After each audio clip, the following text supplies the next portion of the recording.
Well, hello, First Methodist family. It's Kody here from the Harbor. Hope everyone is doing well today. Hey, we're going to dive in for just this time in the Word. We're going to dive into 2 Timothy chapter 3 real quick, and want to be an encouragement to everyone today.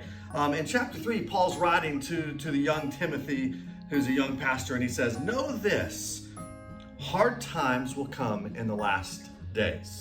So I'm not at all sitting there saying these are the last days. I think we can get into theological discussions that point to that, but I don't know if the last day is today, and I don't know if it's 100 years from now. But it says, but know this, hard times will come in the last days. I think we all agree that in life and in these seasons, and in this season we're in now, there's been some hard times. It says this, what causes these hard times? For people will become lovers of self. They'll become lovers of money. They'll be boastful and proud. They'll be demeaning and disobedient to parents. They'll be ungrateful. They'll be unholy, unloving, irreconcilable. They'll be slanderers. They'll be without self-control. They'll be brutal. They'll be without love for what is good. They'll be traitors and reckless and conceited. It says they will be lovers of pleasure rather than lovers of God. And ultimately, friends, I think we can look at that and say, wow, that looks a lot like while we're living right now. And I think something incredible at the end of this going into verse 5, and this is one I really want to key on. So all these hard times, it says this is how people are going to be, because people are the reason for hard times. It says in verse 5, they hold to a form of godliness, but deny its power. I'm going to say that one more time because I think that's so important in verse 5. They hold to a form of godliness, but deny its power. I think we're living in a time that way, that we have the creator of the universe that loves us more than anything in the universe. We have the Holy Spirit that's the greatest power in the history of the world. Yet, sometimes we have a form of godliness. We get busy in religion. We get busy in churchyism. We get busy in those things.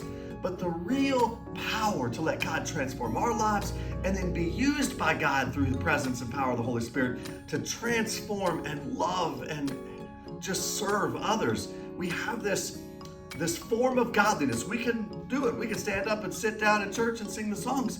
But when it comes down to it, we deny his power. You know, they always say that humans maybe use 10% of the potential of their brains.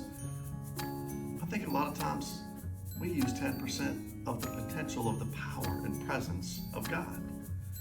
And so I look back at this and think, hey, there are some hard times that are going on. And I can see a lot of this in people.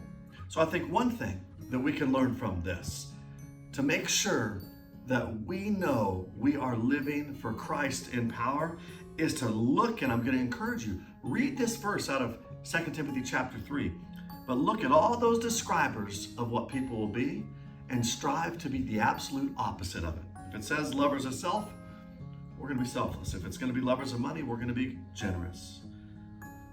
If we're going to be, instead of irreconcilable, we're going to do everything we can to reconcile. And then I think the other part is, let's not hold to a form of godliness.